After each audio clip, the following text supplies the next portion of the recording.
নারী হলে বোঝা যায় ভাগ্য না নিয়ে জন্মানোটা কতটা মূল্যহীন। রূপবতী গুণবতী যাই হোক না কেন, ভাগ্যবতী হওয়াটাই বেশি প্রয়োজন। তা না হলে সারাটা জীবন চলে যায় নিজেকে ছোট ভেবে ভেবে কান্না করতে। যে আপনাকে কান্না করতে দেখে শান্তিতে নিশ্চিন্তে সারা রাত ঘুমাতে পারবে, সকালে উঠে যদি কান্না করে আপনার পায়ে ধরে বলে আমি তোমাকে ভালোবাসি, তাহলে বুঝে নিবেন সে আপনাকে কখনোই ভালোবাসে না। তাহলে বুঝে নেবেন সে আপনাকে শুধুমাত্র লোকলজ্জায় ধরে রেখেছে। টাকা পয়সা সবসময় সর্বসুখ এনে দেয় না। এক জীবনে পরিপূর্ণ হতে বেশি কিছুর দরকার হয়। শুধুমাত্র সুস্থতা, মানসিক প্রশান্তির দরকার। মানসিক প্রশান্তি মানুষকে শারীরিকভাবেও সুস্থ রাখে। একজন নারী সংসার জীবনে তখনই পরিপূর্ণ সুখী হয় যখন তার পাশের মানুষটা তাকে নিরাপদে রাখে, তাকে সম্মান দিয়ে কথা বলে। আর এটা শুধুমাত্র ভাগ্যবতী হলেই সম্ভব।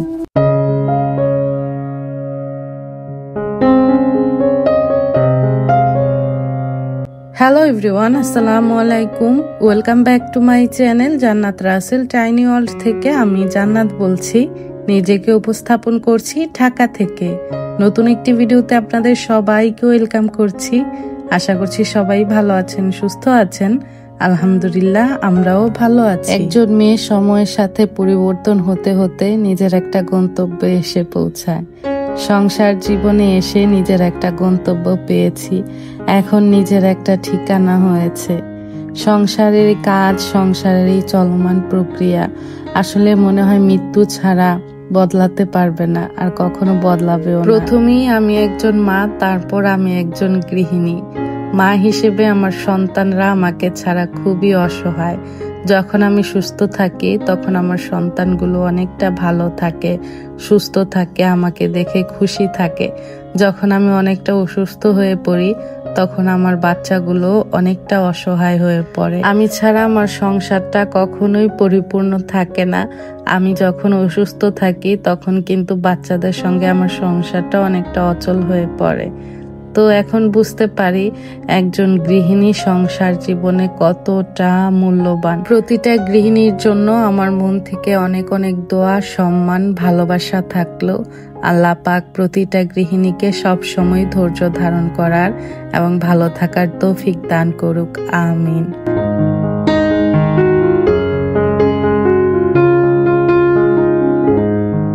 আজকে ভোর 5টা থেকে আমার ভিডিওটা শুরু করেছি। রাত 12টা পর্যন্ত আমাকে নন স্টপ এভাবে কাজের উপরেই থাকতে হবে। আমি সচরাচর কিন্তু এত ভোরে ক্যামেরা অন করি না। যখন মনে হয় যে কাজের চাপ বেশি তখন তো ভুলেও না। আজকে কেন জানি মনে হলো সকাল ভোর থেকে আজকের ভিডিওটা স্টার্ট করি। সারাদিন কি কি করব, সংসারের সব কিছু আপনাদের সঙ্গে ব্লগ আকারে শেয়ার করব। তো আজকে আমার এই ভিন্ন রকমের ব্লগটি আশা করছি আপনাদের কাছে ভালো লাগবে। ভালো লাগলে ভিডিও শুরুতেই আপনাদের কাছে লাইক চেয়ে নিচ্ছি। যারা যারা ভিডিওটি দেখা শুরু করেছেন প্লিজ ভিডিওর শুরুতেই একটি লাইক দিয়ে কন্টিনিউ করবেন। যারা নতুন হয়ে আজকে আমার ভিডিওটি প্রথম দেখছেন, যদি আমার ভিডিওটি ভালো লেগে যায় সবার কাছে রিকোয়েস্ট করব ছোট চ্যানেলটি সাবস্ক্রাইব করে আমার চ্যানেলের পাশেই থাকবেন। সাবস্ক্রাইব করে পাশে থাকা বেল আইকনটায় ক্লিক করে দিবেন, তাহলে নতুন কোনো ভিডিও ছাড়লে আপনার ফোনে সঙ্গে সঙ্গে নোটিফিকেশন চলে যাবে। আপনি আপনার সময় সুযোগ করে ভিডিওটি দেখে নিতে পারবেন। আজকে আপনাদের সঙ্গে অনেক বেশি বকবক করে ফেলেছি, ভিডিও রিলেটেড কোনো কথাই বলতে পারিনি। সকালবেলা ঘুম থেকে উঠি প্রথমে আমি 1 গ্লাস কুসুম গরম পানি খাই। কুসুম গরম পানিটা খেলে অনেকটা শান্তি লাগে, শরীরটা অনেক পাতলা হয়ে যায়। আর যতটুকু পারি নিজেকে অন্তত 5 থেকে 10 মিনিটের জন্য কিছুটা চুপচাপ থেকে নিজেকে সময় দেই। সকালবেলা নিজেকে একটু একা সময় দিলে হয় কি মাইন্ড অনেকটা ফ্রেশ লাগে, সারাটা দিন খুবই ভালো যায়, নিশ্চিন্তে যায়, মনটা খুবই ফুরফুরে থাকে।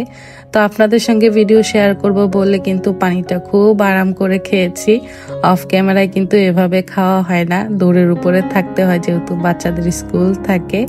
তো প্রথমেই রান্নাঘরে এসে রান্নাঘরের চুলার পাড়, তারপর কাউন্টার টপ এগুলো একটু মুছে নিয়েছি। রাতের বেলায় পরিষ্কার রেখে দেই। দিনের বেলা তেমন একটা বা সকালবেলা তেমন একটা চাপ থাকে না, উপর দিয়ে হালকা পরিষ্কার করি, কারণ এখন পোকার অনেকটা বেশি হামলা হয় বাসায়। তো যাই হোক, এখানে হচ্ছে নাস্তা পানি রেডি করছি, আজকে বাচ্চাদের স্কুল আছে। যখন আমি অনেকটা ফ্রি টাইম কাটাই তখন যদি আমার কোনো রিফিলের কাজ থাকে আমি সবসময় সেগুলো করে রাখি, এটা হোক সকালবেলা বা বিকেলবেলা বা রাতের বেলা। তো এখন যেহেতু রান্নাঘরে আসছি, অনেক কিছু আমার প্রয়োজন হবে, প্রয়োজনের সময় যদি জিনিসপত্র হাতের কাছে না পাই তখন কিন্তু খুবই খারাপ অবস্থা হয়ে যায়, মেজাজটা খারাপ হয়ে যায়। তো নাস্তা পানি আমি অফ ক্যামেরাতেই বানিয়ে নিয়েছি, অন ক্যামেরায় বানালে আমার অনেকটা দেরি হতো। আর আমার বাসায় আমার শ্বশুর এসেছে, আমার শ্বশুর অনেকটা অসুস্থ, ওনার হার্টে অনেকটা প্রবলেম হচ্ছে, সেই জন্য ডাক্তার দেখাতে আসছে। তো সবাই আমার শ্বশুরের জন্য দোয়া রাখবেন। শ্বশুর আব্বা সবসময় ফজরের নামাজ পড়ে কোরআন তেলাওয়াত করে নাস্তা সেরে নেয়, যেহেতু গ্রামের মানুষ, উনি ভোরবেলায় ঘুম থেকে উঠে আজানের আগে, তো সকাল সকাল উঠার কারণে ওনার নাস্তাটাও সকাল সকালই করতে হয়। তো আমি চেষ্টা করেছি সবসময় যেন ওনাকে ঠিক টাইম মতো ওনার খাবারটা দিতে পারি, সেই জন্য অফ ক্যামেরাতেই তাড়াতাড়ি করে ওনাকে নাস্তাটা আগে দিয়েছি। নাস্তার পর্ব শেষ করে বড় দুই ছেলেকে স্কুলে পাঠিয়েছি, ওদের খাবার রেডি করে টিফিন রেডি করে দিয়ে দিয়েছি। রান্নাঘরের যে কাজগুলো জমেছে আবার নতুন করে সেগুলো করে নিজেকে আবার 1 ঘন্টা টাইম দিয়েছি। তো দুপুরে রান্না বান্না বসানোর আগে ভাবলাম যে ঘরগুলোকে আগে ভালো করে একটু গুছিয়ে নেই। আর আমার হেল্পিং হ্যান্ড আবার ছুটিতে গেছে, কবে না কবে আসে তার কোনো ঠিক ঠিকানা নেই, বলে গেছে 2-3 দিনের বেশি থাকবে না। ওনার মেয়ের নাকি হঠাৎ করে অনেক বেশি শরীর খারাপ, তো সেই জন্য গেছে উনি ওনার মেয়েকে দেখতে।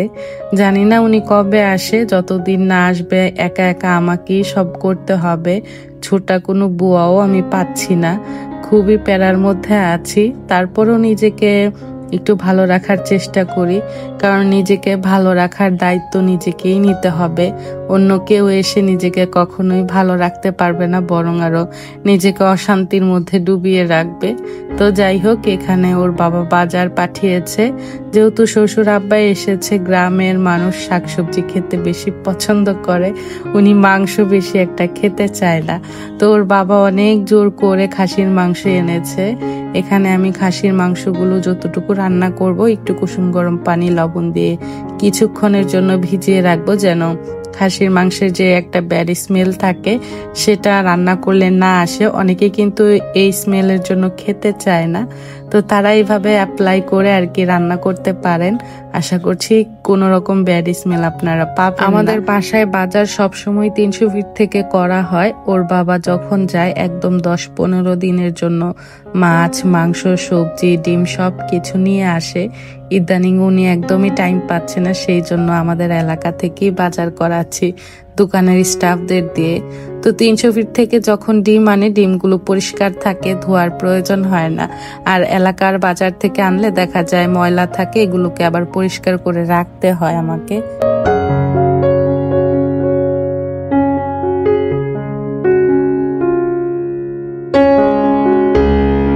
আজকে দুপুরের জন্য রান্না করব খাসির মাংসের রেজালা, আর করব পুঁইশাক দিয়ে চিংড়ি মাছ, মাছ ফ্রাই করব, করলা ভাজি করব।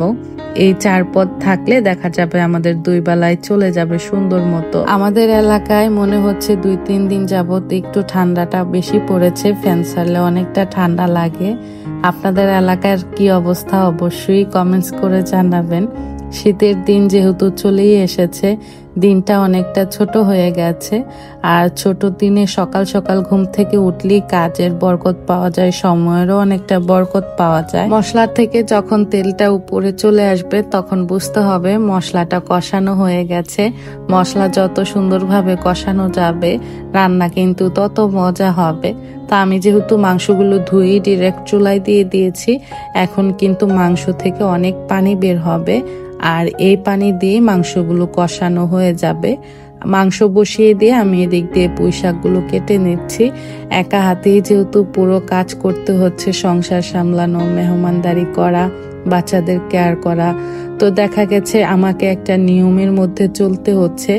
আমি গত রাতেই চিন্তা করে রেখেছিলাম পরের দিন কি রান্না করব, কাজগুলো কিভাবে স্টেপ বাই স্টেপ শেষ করব। আগে থেকে প্ল্যানিং করার কারণে কিন্তু আমার কাজগুলো অনেকটা সহজে হয়ে যাচ্ছে, কোনো রকম আমাকে প্যারা নিতে হচ্ছে না। যখন খালা আসবে না শুনেছি তখন অনেকটা টেনশনে ছিলাম। বাসায় আমার শ্বশুর আছে, কিভাবে সময়ের মধ্যে রান্না শেষ করব, ঘরের কাজ শেষ করব, যেহেতু ছোট দিনের কিন্তু লাগ পাওয়া যায় না। তো এদিক দিয়ে আমি চিংড়ি মাছ ভালো করে মশলার সঙ্গে কষিয়ে নিচ্ছি, এখানে পুঁই শাকটা রান্না করব। তো দেখা যায় অনেক সময় কাজের কারণে টাইম মতো রান্না করতে পারি না, রান্নাটা লেট হয়ে যায়, খাবারও দিতে দেরি হয়ে যায়। তো এভাবে একটু প্ল্যান করে কাজ করলে কাজ একদম হাতের মুঠোয় থাকবে, সময় আপনার গতিতে চলবে, আপনি সময়ের গতিতে না। যেদিন আমার সংসারের কাজ রান্না বান্না সবকিছু আগেই শেষ হয়ে যায়, টাইমের মধ্যে সবকিছু শেষ করতে পারি, সেদিন আমার নিজের কাছে অনেক বেশি ভালো লাগে, মনটা খুবই ভালো থাকে সেদিন।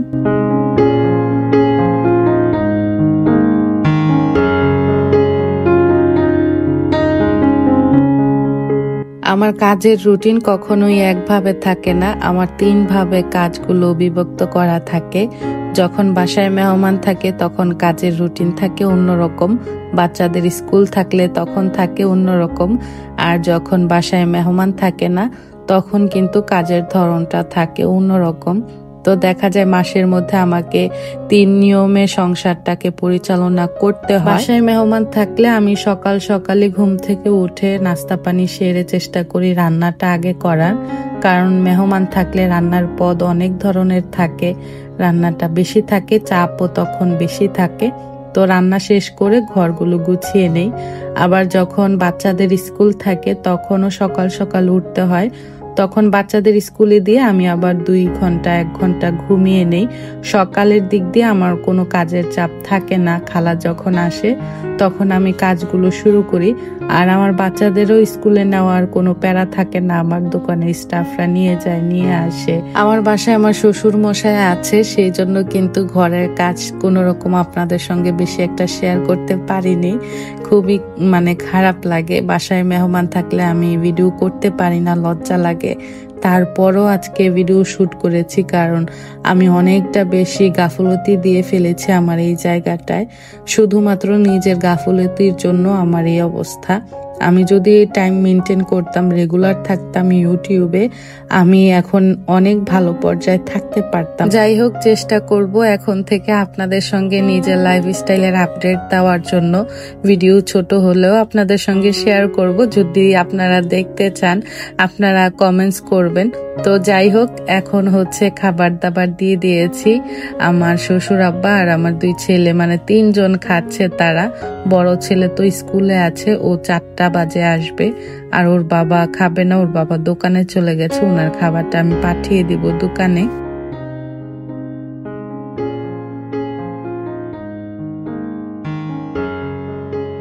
দুপুরের খাবার টেবিলে দিয়ে ফেলেছি, এখন আমার আর কোনো রকম টেনশন নেই। তাদেরকে খাবার দেওয়ার পর আমি এখন রান্নাঘরটাকে পরিষ্কার করে ফেলবো। রান্নাঘর পরিষ্কার করলে আমার সংসারের কাজ শেষ হয়ে যাবে।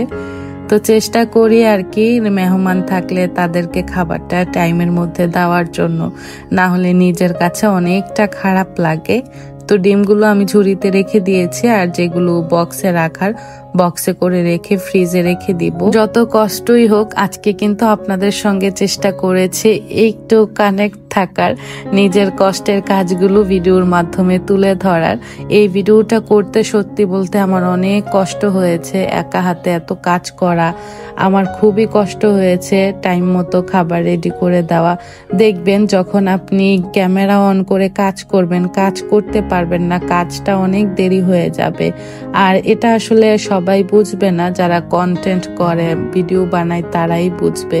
অনেকে বলে শুধু আরামে আরামে বসে খাই আর ভিডিও করি, আসলে ভিডিও করা যে কতটা প্যারার কাজ যারা করেছে তারাই হয়তো বুঝতে পারে, না হলে অন্যরা তো শুধু মুখের কথাই বলবে। তো আমি চেষ্টা করেছি ভোর 5টা থেকে ভিডিওটা কন্টিনিউ করার, আলহামদুলিল্লাহ করেছি। জানি না আমার এই ভিন্ন রকমের ব্লগটি আপনাদের কাছে কেমন লেগেছে। যদি আমার আজকের ব্লগটি ভালো লাগে, প্লিজ সবাইকে রিকোয়েস্ট করব একটি করে লাইক দিয়ে কমেন্ট বক্সে মতামত জানাবেন আপনাদের কাছে ভিডিওটি কেমন লেগেছে। আপনাদের কাছে ভালো লাগলেই আমার সার্থকতা। আপনাদের ভালোবাসা ছাড়া আমার বাকিটা পথ চলা অসম্ভব ব্যাপার। আপনারা কেমন ব্লগ পছন্দ করেন কমেন্ট বক্সে জানাবেন। আপনারা যদি এই ব্লগটি পছন্দ করেন আমি পরবর্তীতে আবার চেষ্টা করব এমন ভাবে ভিডিও বানানোর। আজকের ব্লগটি এখানেই শেষ করছি। যারা যারা এই পর্যন্ত ছিলেন তাদের জন্য মন থেকে অনেক অনেক দোয়া এবং ভালোবাসা। ব্লগে যদি কোনো কিছু ভুল বলে থাকি প্লিজ সবাই ক্ষমা সুন্দর দৃষ্টিতে দেখবেন। আগামী ব্লগ দেখার আমন্ত্রণ জানিয়ে বিদায় নিচ্ছি। আল্লাহ হাফেজ। আসসালামু আলাইকুম।